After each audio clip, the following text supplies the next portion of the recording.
Sabe que quando me perguntam sobre o contexto histórico, eu não consigo dissociar esse contexto, ou lembrar desse contexto como professora. Eu lembro como estudante de oitava série, sétima série, que acompanhava e que quando saiu a Constituição comprou o primeiro volume numa banca, sabe? Porque era um momento de efervescência, de discussão, de festa. Então nós tínhamos debates, acompanhávamos as discussões que aconteciam na Assembleia Constituinte, nas escolas ou na minha escola, estudei numa escola pública e talvez por isso tenha sido tão marcante, porque meus professores utilizavam a disciplina de organização social e política brasileira para tratar elementos de formação de cidadania. Então, eu não consigo pensar muito como professora, eu penso mais como uma pessoa que estava ali, né? Começando a ter consciência do que é ter direitos e vivendo esse processo que foi uma nova ordem constitucional. E eu lembro também de assistir filmes com o meu pai e a gente ter sempre antes, né, de uma nova programação na televisão, aquele selo, aquele documento do regime militar e que falava que aquela produção, aquele filme era autorizado, né? E lembro também do meu pai falando da falta de liberdade. Então, acho que esse momento é muito marcante para quem teve a oportunidade de viver e entender o que é um processo constituinte que nos possibilitou a construção de um Estado democrático. Mas, para responder sua pergunta, nós temos um processo que é de ruptura. Uma nova Constituição sempre rompe com uma ordem constitucional anterior. E apesar dessa ruptura, é uma ruptura que foi viabilizada por uma emenda que foi aprovada na ordem constitucional anterior e dá uma falsa ideia de continuidade. É uma ruptura que não tem forma de ruptura. Por quê? Porque nós temos a aprovação de uma emenda constitucional em 85, a emenda de número 26, que convoca uma Assembleia Nacional Constituinte.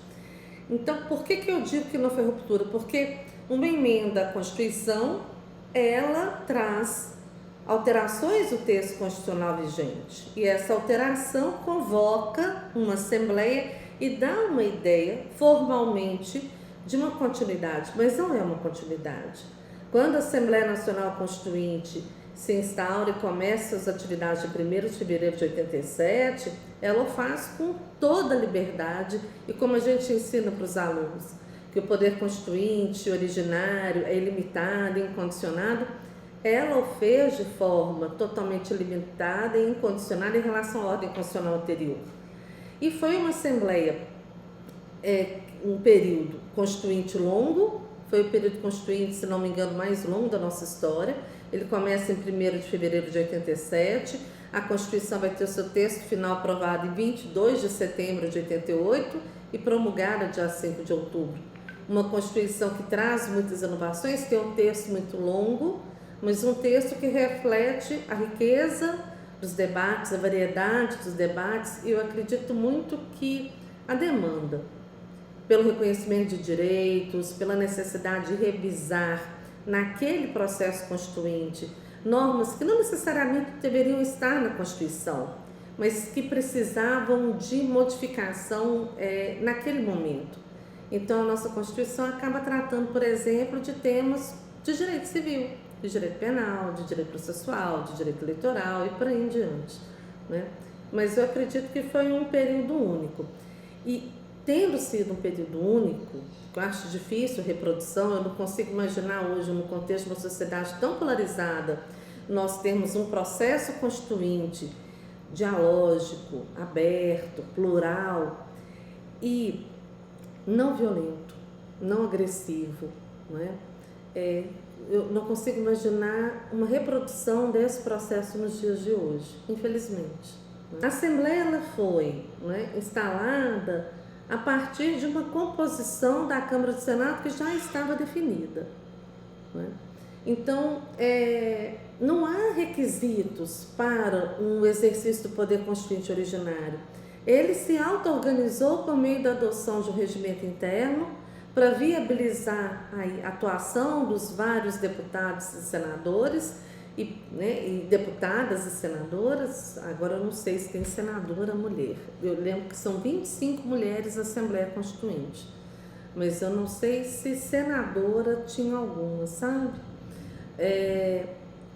E como é Assembleia Constituinte, Poder Constituinte, é interessante por isso, porque com a ruptura da ordem constitucional anterior, você não tem pré-requisitos estabelecidos.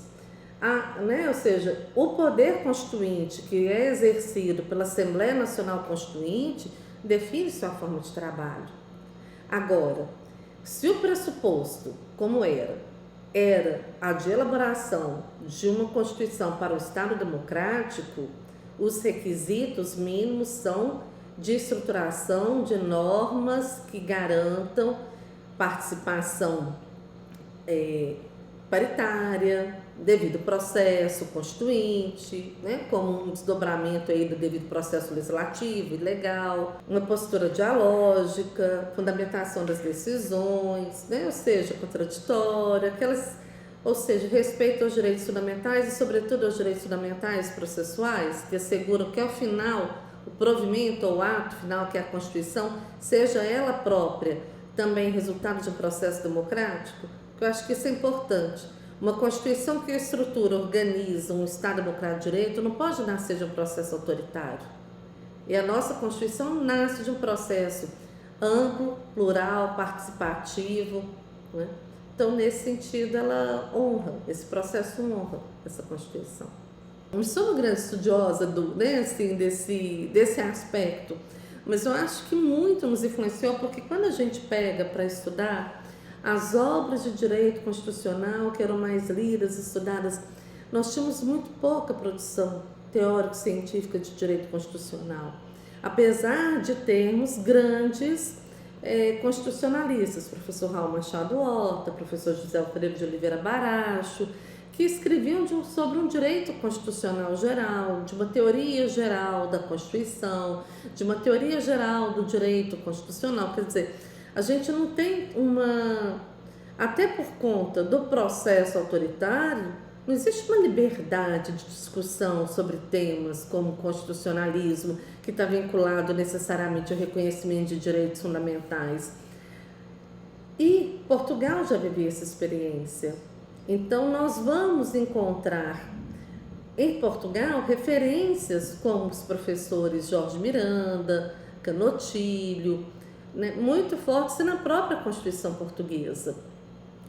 Então, acho que esse é uma referência. Mas também existe uma referência interna nossa, que é a chamada Constituição dos Notáveis, ou Projeto Constitucional dos Notáveis,